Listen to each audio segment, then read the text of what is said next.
How does a tiny island city-state, with basically no natural resources, facing this existential threat of being, swallowed by larger neighbors, how does it transform itself into a global powerhouse in just a few decades? It really does sound like something out of a movie, doesn't it? An underdog story. Totally. But it's the very real and, frankly, utterly remarkable story of Singapore. So today, we're embarking on a deep dive into this extraordinary national odyssey. Yeah, and for this particular deep dive, we're drawing pretty heavily from a really unique source. From Third World to First, the Singapore Story, 1965-2000. It's penned by Lee Kuan Yew himself, the main architect, you could say. Right, with that foreword by Henry Kissinger, too. Exactly. And this isn't, your standard history book. It's raw, it's intensely personal, remarkably candid, a first-hand account. So it lays bare the problems they faced. Oh, absolutely. The immense, often overwhelming problems Singapore faced right at its birth. And the pragmatic, sometimes quite audacious solutions they came up with. You really get to hear the architect describe his own blueprints, the thinking behind it all. So our mission today is to kind of go beyond the usual headlines, right? And extract the most important nuggets of knowledge, the real insights from this incredible journey. Yeah, focusing on the surprising facts, the key strategic decisions, and the really complex geopolitical context that shaped modern Singapore. Think of it as your express lane, maybe, to understanding one of the 20th century's most remarkable national transformations. So as we start to unpack this, what immediately jumps out at you? What's the first thing that strikes you? Well, what immediately strikes you right from those opening pages is just the sheer improbability of it all, of Singapore's success. The odds were stacked against them. Massively. The book doesn't shy away from this at all. It frames the entire narrative around this idea of almost defiant survival against, well, what seemed like insurmountable odds. It sets a tone of incredibly high stakes right from the get-go. That's such a crucial starting point because No, the that- book opens with this stark, almost brutal reality. Singapore was emphatically not a natural country. Right. It used that specific phrase. Yeah, it describes itself as a man-made trading post, an economic anomaly, really. And then suddenly, quite unceremoniously, it's thrust into independence. August 9th, 1965, after being asked to leave the Federation of Malaysia. Kicked out, essentially. Pretty much. And the source explicitly states the odds of survival were improbable. Just try to imagine the fear, the uncertainty of that moment. Indeed. And to really grasp the gravity of that moment, you have to consider Singapore's geography, its demographic reality. Tiny. Tiny. It was and still is the smallest country in Southeast Asia. To its south, you had Indonesia, which then had over 100 million people. And now nearly double that. Right. And to its immediate north, Malaya, which became Malaysia, with about 6.28 million people when Singapore became independent. So this miniature island nation, barely a speck on the map. Exactly. Seemingly destined to be a client state, perpetually beholden to its much larger, resource-rich neighbors. If it could even preserve its independence at all, the whole geopolitical landscape was anything but welcoming. It was like a hostile sea surrounding this tiny, vulnerable island. So given this incredibly precarious, almost existential threat, how did Lee Kuan Yew, as the leader of this brand new nation, even begin to think about a path forward? What was his vision for overcoming such profound vulnerability? His vision, and it's detailed meticulously in the book, was remarkably clear-sighted and profoundly defiant, actually. How so? Well, the goal wasn't just to survive. It was to prevail by excelling. Prevail by excelling. That's a powerful phrase. It is. And it wasn't just a rallying cry. It was a strategic imperative. Singapore lacked every natural resource you can think of. No oil, no gold, no vast farmlands, not even its own reliable fresh water supply. So what do you substitute? Exactly. Lee Kuan Yew decided they would consciously substitute these missing natural assets with superior intelligence, discipline, and ingenuity. Human capital. Human capital. Cultivating it as their primary, really their only, competitive advantage. He effectively summoned his people to a duty they'd never really perceived before. First, just clean up the city. Which sounds basic, but it speaks to this foundational need for order, efficiency, a basic framework for a functioning society. Get the house in order first. Precisely. Yeah. Then, crucially, overcome the hostility from their neighbors and their own deep-seated ethnic divisions, a legacy of colonialism by consistently demonstrating superior performance. Prove their worth. Prove your worth. Justify their existence through unparalleled action and results. this proactive, almost audacious stance, driven by this deep sense of vulnerability. It's absolutely central to understanding pretty much every policy decision they made afterwards. The book mentions these deep anxieties, this pervasive sense of trauma in those early years. And Lee Kuan Yew himself says quite starkly, I did not sleep well. Yeah, that really comes through. And this struggle wasn't just a brief moment, right? It lasted until 1971, when enough jobs were finally created to stave off mass unemployment. And true confidence, the book suggests, only really arrived after they managed to weather the global oil crisis in 73. Right, that was another huge test. So what were the immediate, tangible threats they faced right after that sudden forced independence? What were they staring down? Oh, the threats were profoundly multifaceted, immediate, truly life-threatening. Lee Kuan Yew describes the situation as desperate. Okay, like what specifically? Well, firstly, internal security, a massive, ever-present concern.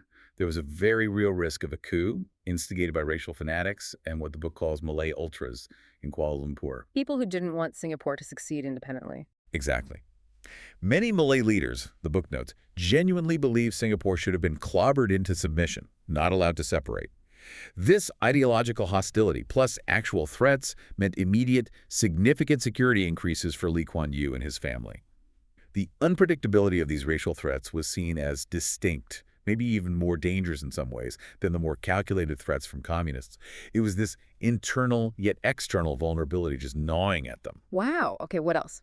Secondly, their military vulnerability. It was alarming, almost non-existent really. Singapore's 2 infantry regiments, the 1st and 2nd SAR, about 1,000 men each, were still technically under Malaysian command. Even after separation. Yes. And crucially, 700 of these soldiers were Malaysians, and 300 Singaporean soldiers had been deliberately posted out to various Malaysian units. Diluting their strength. It seemed like it, diluting any independent Singaporean military capability. So the urgent question was, how do you quickly build even a basic, credible defense force from such a depleted, compromised base? To deter any aggressive moves from, the Malay ultras or anyone else, the source implies Malaysia wanted to keep some control even after independence. So defense became incredibly sensitive, incredibly urgent. Okay, internal security, military weakness. What was the third big one? And thirdly, maybe the biggest, most immediate headache, the economy.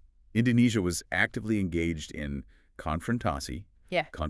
Right, the military and economic campaign against Malaysia and Singapore. Yeah, which brought regional trade pretty much to a standstill. And the Malaysians, for their part, wanted to bypass Singapore's ports entirely, deal directly with their trading partners. Which killed Singapore's traditional role. Exactly. The old entrepot economy where Singapore thrived as a middleman for rubber, pepper, copra, rattan, all that, was suddenly definitively obsolete, gone. Unemployment was alarming, 14% and rising. The dire, unavoidable need was, and this is a quote, to create a new kind of economy, try new methods and schemes never tried before anywhere else in the world because there was no other country like Singapore. Wow, the pressure. Immense. Yeah. Failure wasn't just economic collapse. It almost certainly meant remerger with Malaysia, but on their terms, as just another state without real sovereignty. It really sounds like a daily, moment-by-moment fight for just existence. And the personal toll you mentioned, Lee Kuan Yew, not sleeping well, resorting to beer or wine, it wasn't just abstract policy, was it? It was a deeply personal struggle. Absolutely. The level of personal commitment, the sheer scale of the challenges, it's palpable throughout the book. This whole period, 65 right up to 71, is described as hectic and filled with anxiety. And that sense of real security only came later. Yeah, the profound confidence that they could truly make it on their own, it only really solidified after they successfully navigated that global oil crisis in 1973. Oil prices quadrupled, threatened to derail their whole nascent economy. It really underscores that the very foundation of modern Singapore wasn't built on, pre-existing advantages. It was forged by overcoming successive brutal crises through strategic planning and just sheer resilience. Okay, so here's where it gets really interesting for me. With these existential threats looming large, how did they actually tackle these huge challenges, especially the economic and security ones, literally from scratch? It's one thing to identify problems, quite another to build viable long-term solutions with almost no existing national infrastructure. Let's start with defense, because the need for a credible deterrent was just immediate, paramount. Lee Kuan Yew, recognizing the urgency and the massive task ahead, he dispatched his his exceptionally practical and clear-thinking finance minister, Dr. Goh Keng Swee. Right, go King Sweet. He gave him this seemingly impossible mission: build the Singapore Armed Forces, the SAF, from the ground up, a critical assignment. It really underscores how deeply intertwined economic survival and national security were for them. And their approach to building the SEF, it was quite unconventional for a new nation, wasn't it? They looked to some, well, surprising partners, especially given the politics of the time. Indeed, it was genuinely out-of-the-box thinking. Just days after separation in August 65, King Sui, with Lee Kuan Yew's full backing, reached out to Mordecai Kidron. The Israeli ambassador in Bangkok. That's the one, for military training assistance. Now think about that.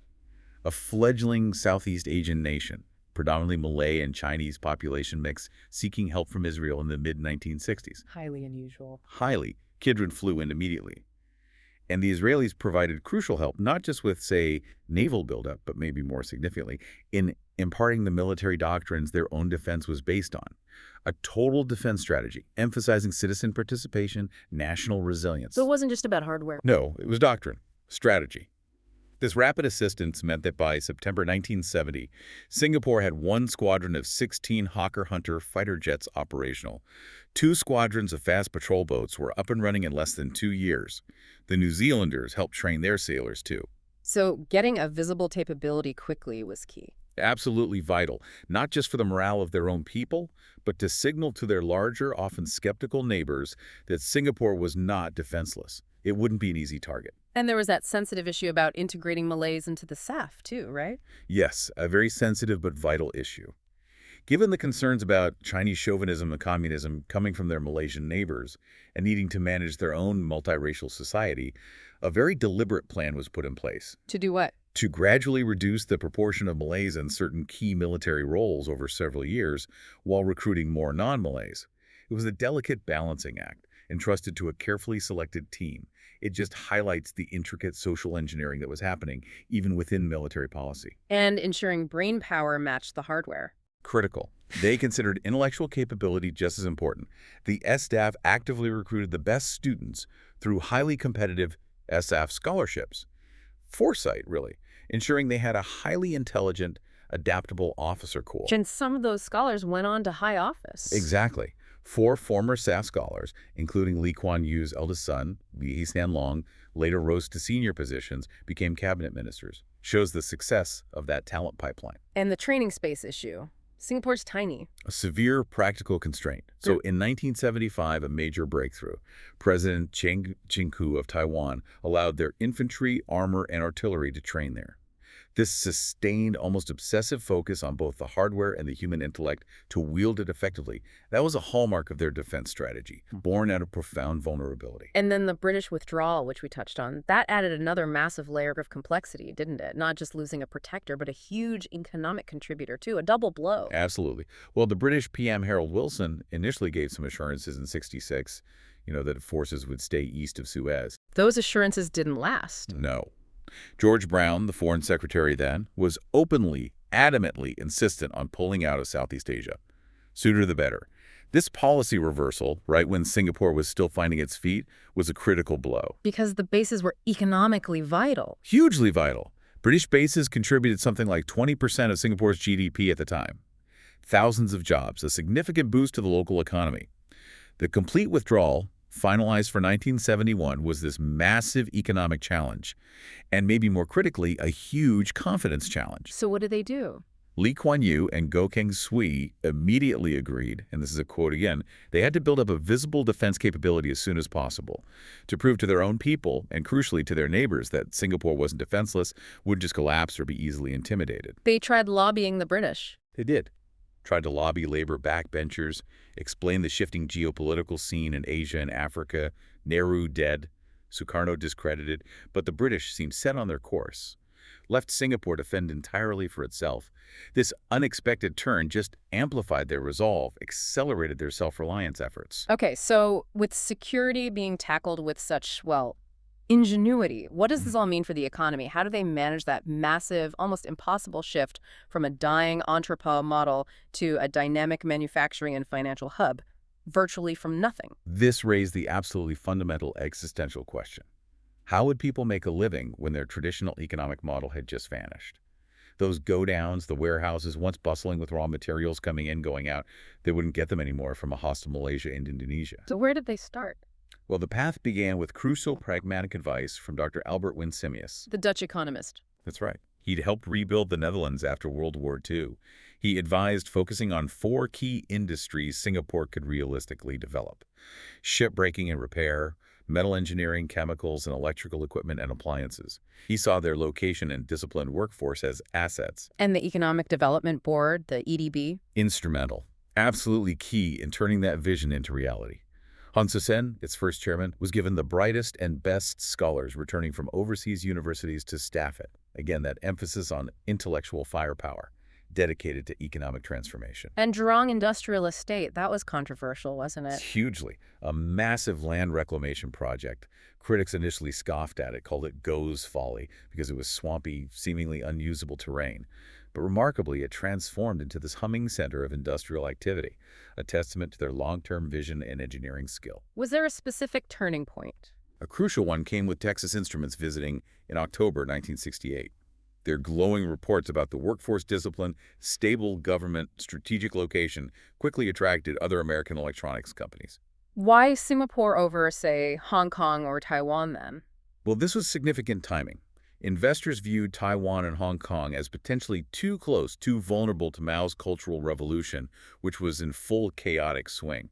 Singapore looked like an attractive, stable alternative. So Singapore found its new markets globally. Essentially, yes. Found its new hinterland in America, Europe, and Japan, replacing the lost regional trade with global partnerships. It really highlights this pragmatic, almost opportunistic approach to leveraging global shifts. Even failures weren't total failures. Right. Look at Raleigh, the German camera company. Their plant closed eventually, which was a setback.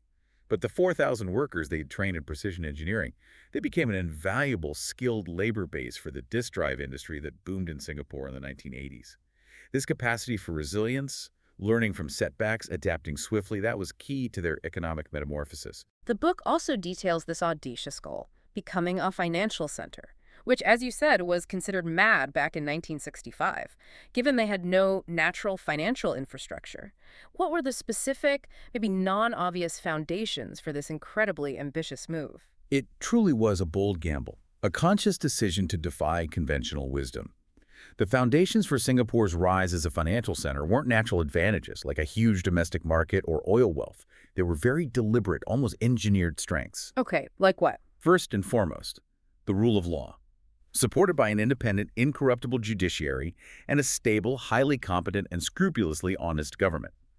This provided the bedrock of trust, predictability, fair dealing that international finance absolutely demands. Without that, nothing else happens. Essential. What else? Secondly, they maintained sound macroeconomic policies, consistently achieving budget surpluses almost every year. This fiscal discipline led to a strong, stable Singapore dollar, which helped dampen imported inflation, made Singapore a low-risk environment for investors.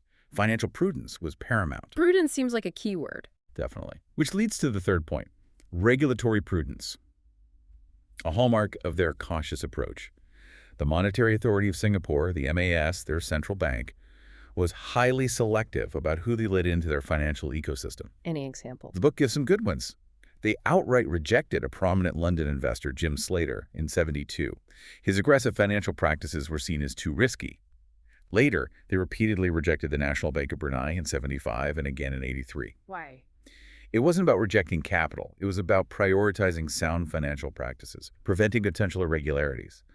A stance that was vindicated, actually, when the National Bank of Brunei later faced closure over questionable loans. Their motto was quality over quantity, you could say. Okay. Rule of law, sound policies, regulatory prudence. Anything else? Fourth, they embraced innovation and adapted global best practices. A great example is the Singapore International Monetary Exchange, SIMEX. To win international confidence in this new venture, SIMEX was explicitly modeled after the highly successful Chicago Mercantile Exchange, the CME, with its transparent open outcry trading system. Learn from the best. Exactly.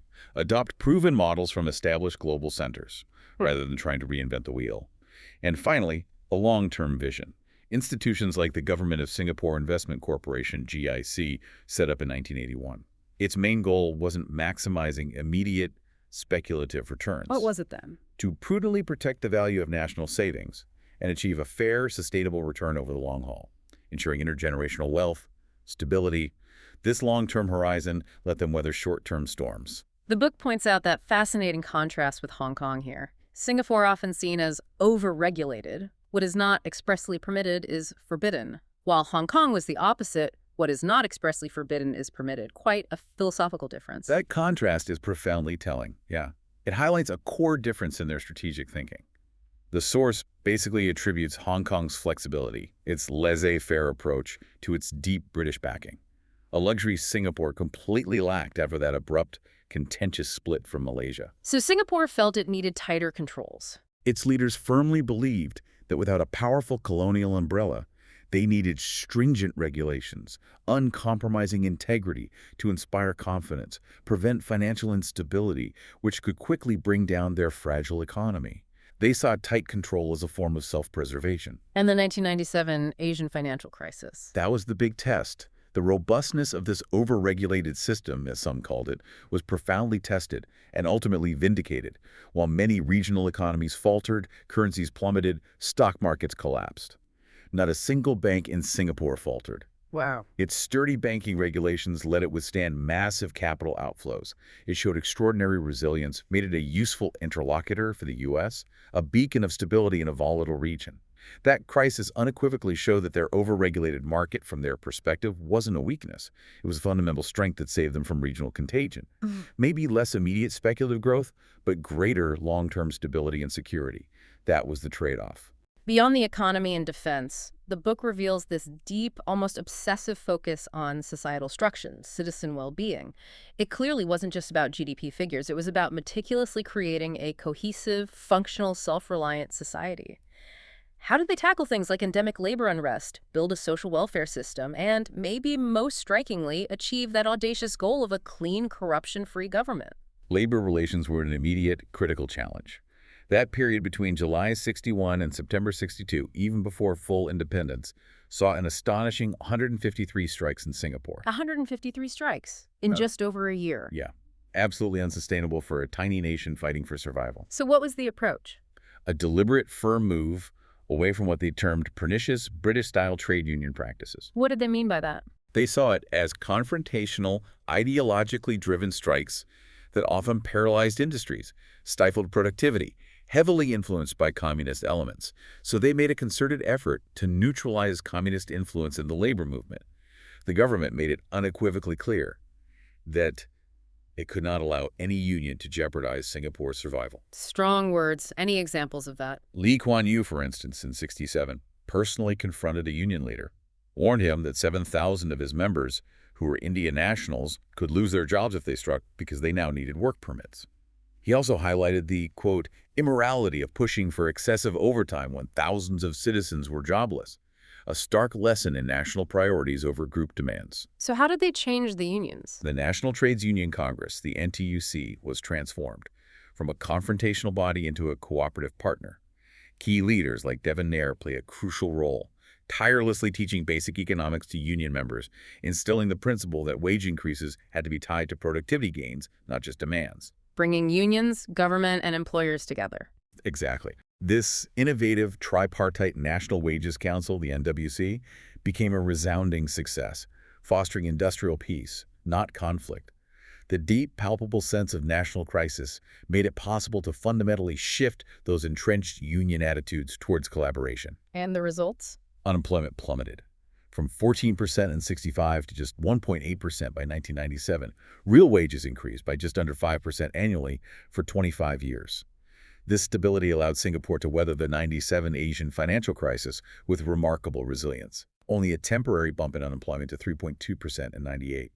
A stark contrast to the double-digit figures in many neighboring countries. One of the most fascinating aspects is that deliberate social engineering you mentioned, especially creating a home-owning society and their distinctive approach to healthcare. So what did this mean for the average citizen, not just economically, but in their daily lives, their sense of belonging? Lee Kuan Yew's primary preoccupation, the book really emphasizes this, was giving every citizen a stake in the country and its future. Not just rhetoric, not a vague policy goal. It was the foundation for a suite of truly transformative social policies. Starting with home ownership. Home ownership was seen as absolutely vital for our new society, which had no deep roots in a common historical experience. It's vital.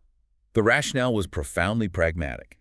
Ensure that soldiers, when called up for national service, were fighting to protect their own homes, their own tangible assets, not just the properties of the wealthy elite. Go King Sui, who was defense minister at one point, was a staunch supporter, seeing that direct link to national defense, national cohesion. And how did they achieve that? Through the Housing Development Board, HDB, providing affordable public housing, funded significantly by the Central Provident Fund, CPF. The compulsory savings scheme. Exactly. Yeah. CPF contributions were progressively increased, eventually reaching 25% from employees, 50% total with employer contributions by 1984. Lee Kuan Yew often overruled his labor minister who wanted higher take-home pay. He was determined to avoid burdening the next generation with unsustainable welfare costs. So it fostered self-reliance. Created a society where people had substantial savings and assets, took responsibility for themselves, fostering self-reliance, collective well-being. And the resettlement program, moving people from squatter huts. Resettlement, another monumental undertaking. Social engineering on a massive scale, moving of about 3,000 backyard industries, farmers from squatter huts, often without basic sanitation, running water into modern high-rise HDB apartments. Described as a wrenching experience for many. I can imagine. Any funny stories? The book recounts some comic, even absurd results. Imagine pig farmers trying to coax their full-grown pigs up the concrete stairs of their new high-rise apartments to rooftop pens, or managing chickens in a high-rise environment. Definitely challenging. But despite the difficulties, it allowed for systematic urban planning, providing essential amenities like clean water, proper sanitation, created a more equitable, integrated society. And healthcare. They rejected the British NHS model. For healthcare, yes. They explicitly rejected what they saw as the idealistic but impractical British National Health Service model. Believed it led to ballooning costs, seemed inefficient. So what did they do instead? Implemented a pragmatic system of co-payment for medical bills, primarily using those CPF funds. Started modestly, a 50-cent charge at dispensaries gradually increased over the years. The idea was to instill personal responsibility for healthcare consumption and, crucially, prevent the national health budget from spiraling out of control, ensure the system remained sustainable. A really critical difference and a point of pride mentioned repeatedly in the book is Singapore's unwavering stance on corruption. This seems foundational to everything else they achieved. Absolutely foundational. A climate of opinion that looked upon corruption in public office as a threat to society was deliberately, quite ruthlessly established from day one. 1959, when Lee Kuan Yew first became prime minister. Not just a goal, an enforced reality, seen as crucial for the nation's survival, its reputation. How did they approach it? Systematically. Highly strategic, systematic. They focused efforts on tackling the big takers in the higher echelons of government, public service. Believed setting a strong example at the top would filter down. For smaller fish, they simplified procedures, removed opportunities for discretion with clear, published guidelines, even got rid of permits in less critical areas to cut bureaucracy, cut temptation. And they tightened laws when needed. Continuously. When existing laws weren't enough or convictions were difficult, they tightened them in stages, made the system robust, adaptable to new forms of corruption. Any high-profile examples that sent a message? Oh, yes. The book details cases that sent unequivocal messages. A minister of state, Wee Toon Boon, jailed in '75 for accepting gifts. A bungalow from a housing developer. A minister jailed. Yes. And perhaps even more starkly, another minister, Tay Chang-wan, tragically took his own life in 1986 rather than face public disgrace after a corruption investigation began. Oh, that's intense. It profoundly demonstrated that no one was above the law. The consequences of corruption were severe, immediate, inescapable, regardless of position, past loyalty, personal standing. And they contrasted this with neighbors. Explicitly. Contrasted it with China and Vietnam, where corruption actually worsened after economic opening, with Malaysia's money politics in UMNO, critically noted Indonesia's pervasive KKN, collusion, corruption, nepotism under Suharto, even critiqued Italy's Berlusconi facing multiple corruption charges, highlighting Singapore's unique position. What about that controversial policy of paying ministers high salaries? Ah, yes. Highly debated but strategic. Paying ministers a wage commensurate with what men of their ability and integrity are earning for managing successful large corporations. A radical departure from traditional public service norms. What was Lee Kuan Yew's argument for that? He argued vigorously it was essential to attract and retain top talent in public service, and crucially, to remove the temptation of corruption. He countered the high-minded approach that public service should just entail sacrifice, asserted that relying solely on idealism was unrealistic, unsustainable long-term for preventing widespread corruption. A pragmatic approach, really. Make integrity a financially viable choice for the best minds. And the system's impartiality was tested even on Lee Kuan Yew himself. Dramatically demonstrated in 1995, Prime Minister Goh Chok Tong, Lee's successor, ordered a public parliamentary investigation into property discounts received by Lee Kuan Yew's wife, on his behalf, and his son, Lee Hsien Loong, then deputy PM. What happened? Even though the developer said these were unsolicited discounts given to many buyers, Lee Kuan Yew and his son proactively returned the $1 million in discounts, gave it to charity. The whole thing was thoroughly aired in Parliament, debated openly, made it a non-issue in the next election. Proving the system worked. As Lee Kuan Yew himself stated, the fact the system he set up could investigate his conduct proved it was impersonal and effective, and that no one was above the law. Cemented public trust in Singapore's clean governance. Okay, let's unpack this a bit. Singapore's internal transformation is astonishing. Incredible willpower, meticulous planning. But it certainly didn't happen in a vacuum, did it?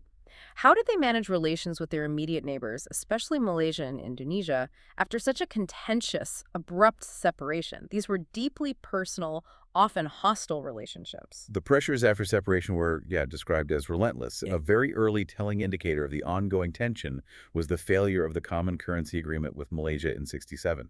That had been a symbolic economic link from their past union. So with Malaysia, how did relations evolve? With Malaysia initially undeniably complex, fraught with suspicion, Lee Kuan Yew, in a move of strategic pragmatism, directly engaged Prime Minister Mahathir. Lee described Mahathir as a commoner, a professional doctor, quite different from his aristocratic predecessors. And how did that engagement go? In a remarkably frank, candid exchange, Lee Kuan Yew explained, without mincing words, why Singapore was building its SF. He said it was precisely because they feared random acts of madness, like Malaysia actually cutting off Singapore's vital water supplies, a threat Malaysia had publicly made multiple times. That's incredibly blunt. It was. But surprisingly, this directness didn't cause a rift.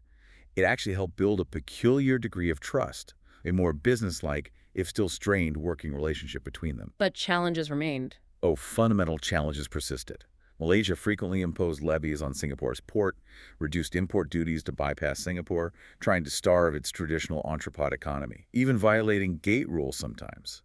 Mahathir also staunchly defended Malay dominance policies, the Bumi Putera policies, Which clashed with Singapore's meritocracy. directly, a consistently sensitive, often explosive topic. Yet, despite these profound ideological and economic differences, the book notes that more tangible progress on bilateral issues was made with Mahathir than with any previous Malaysian PMs.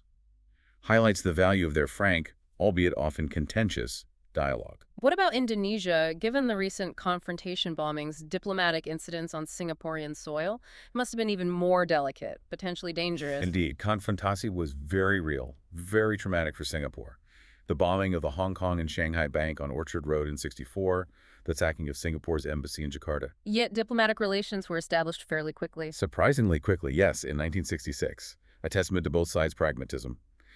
The personal relationship with President Suharto was absolutely crucial here for mending fences, building stability. How did that work? Their empat mata, or Four Eyes meetings, held in strict privacy, no interpreters, no note-takers, allowed for incredibly frank, deep, decisive discussions.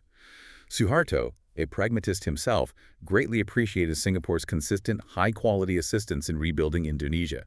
He explicitly recognized its efficacy, its reliability. And Singapore reassured Suharto about its intentions. Meticulously.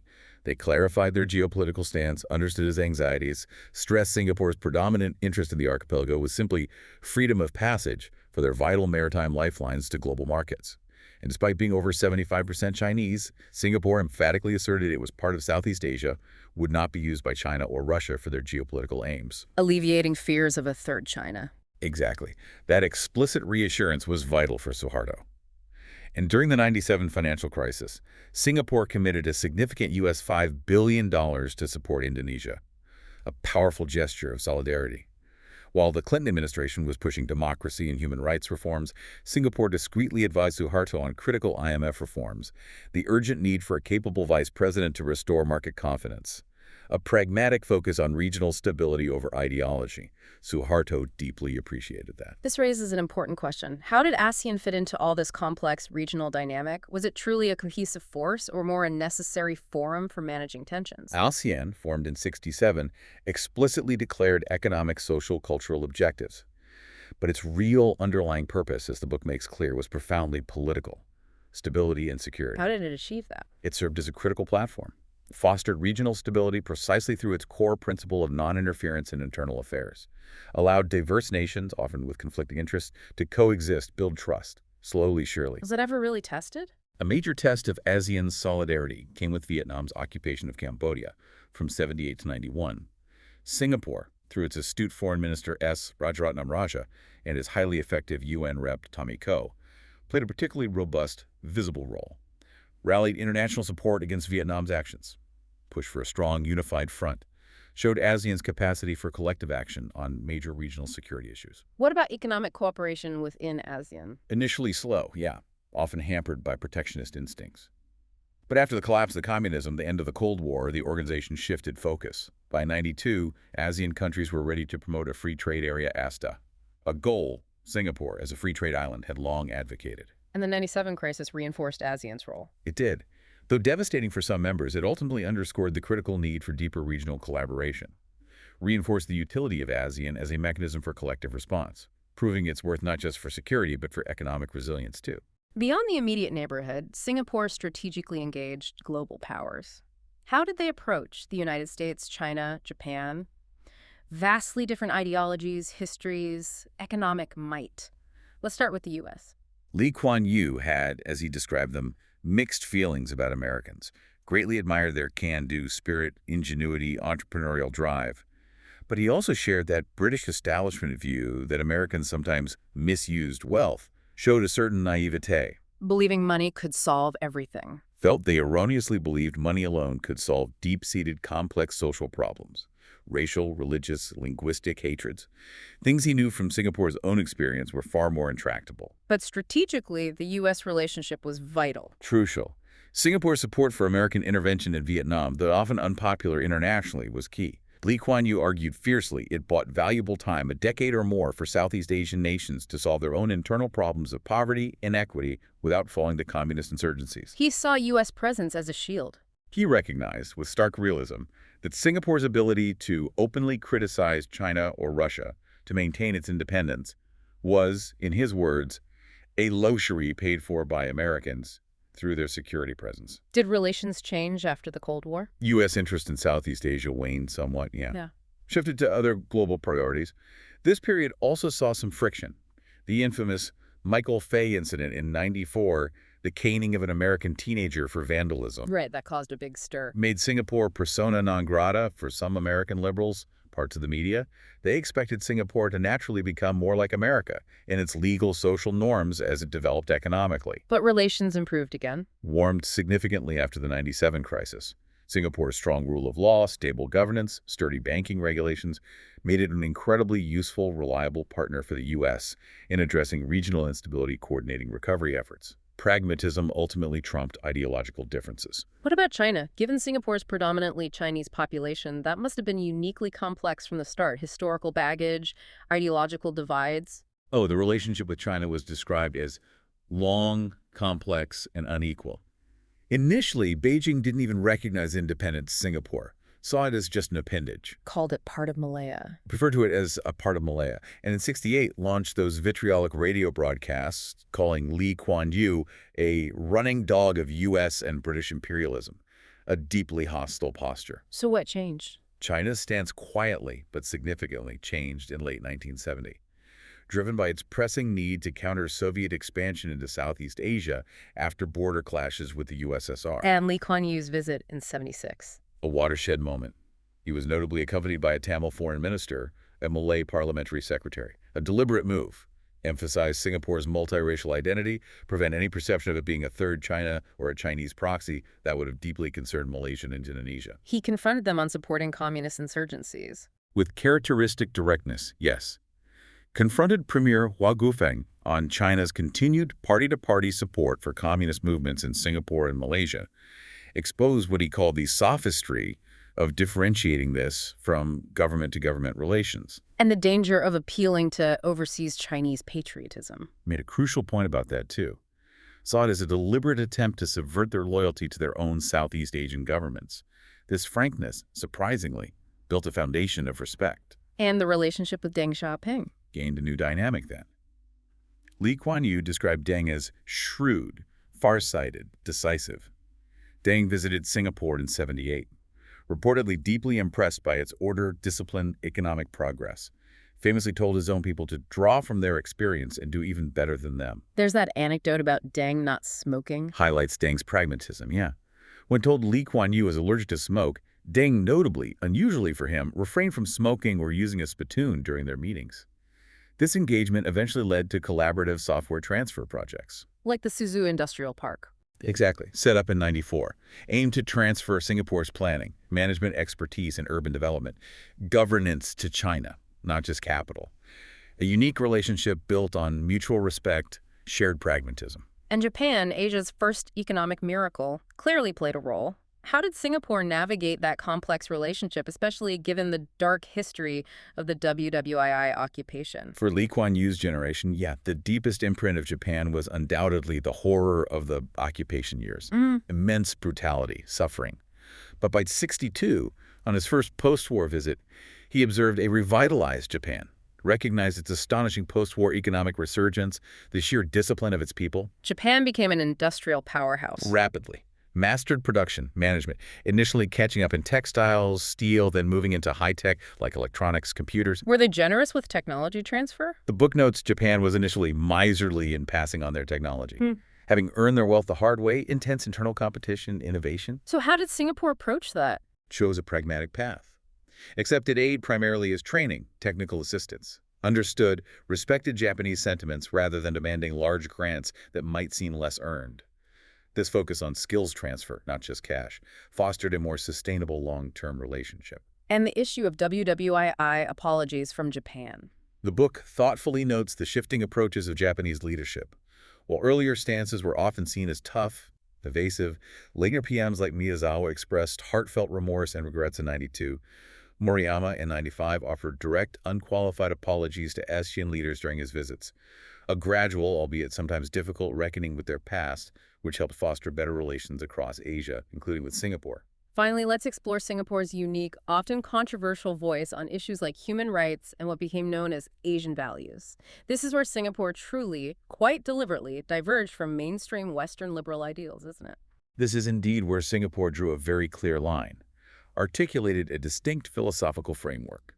Lee Kuan Yew consistently, forcefully argued it was not possible to insist that American or European standards of human rights of the late 20th century be imposed universally. Why not?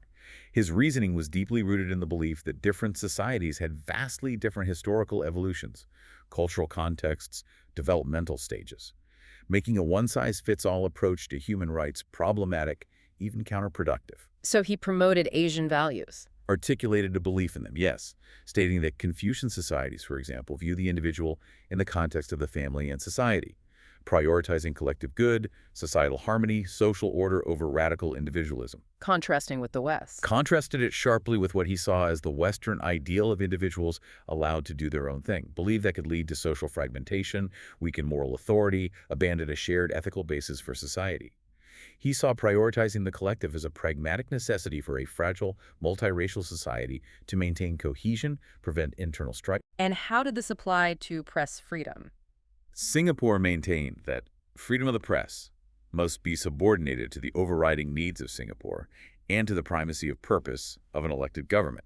So they controlled the press. They actively gazetted foreign publications like Time, the Wall Street Journal, for what they deemed factual inaccuracies, effectively limiting their circulation.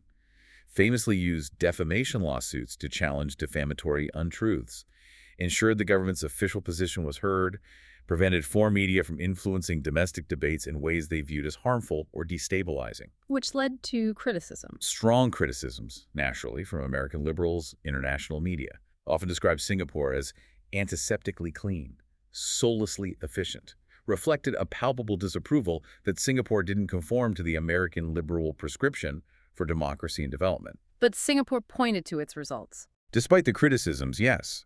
Its government consistently rated as the least corrupt by reputable business risk assessment organizations for many years, throughout the 90s and beyond. This consistent track record in transparent, clean, effective governance remained a key point of their resilience, a justification for their distinct approach, suggesting that for them, stability and prosperity could be achieved through a different path than Western liberal democracies. This deep dive really reveals how a singular, unyielding vision, this relentless pragmatism, and a unique, often counterintuitive approach to both internal governance and international relations allowed Singapore to achieve something truly remarkable. It wasn't about just following a preset path, was it? Not at all. It was about forging a new one. Through sheer will, strategic adaptation, and an unwavering focus on long-term survival and prosperity. Yeah. And the book reflects that consistent theme throughout Lee Kuan Yew's leadership. Knowledge is most valuable when understood and applied with ruthless pragmatism. Critical thinking is absolutely essential in navigating a complex, often hostile world. A lesson in pragmatism. Singapore's story is a profound testament to that idea, that there's always more to learn, and embracing multiple perspectives, even those challenging conventional wisdom, can enrich understanding, lead to extraordinary outcomes. Their willingness to learn from anywhere, Israel, Chicago, wherever, and apply those lessons to their unique, vulnerable context, that stands out as a core principle. So, as we close out this deep dive, maybe a provocative thought for you to consider. In a world that's increasingly shaped by accelerating technology, relentless globalization, where countries are ever more exposed to external influences, new work styles, new lifestyles are emerging, will the political systems, the highly centralized, top-down governance models that enabled such rapid transformations decades ago remain equally effective? That's the question, isn't it? Or will the demands of a hyper-connected, increasingly diverse populace require fundamentally different approaches to governance? How adaptable truly must a nation be to thrive in the long term? And what are the inevitable trade-offs that adaptability entails? And for you, listening, what stands out most from this incredible journey?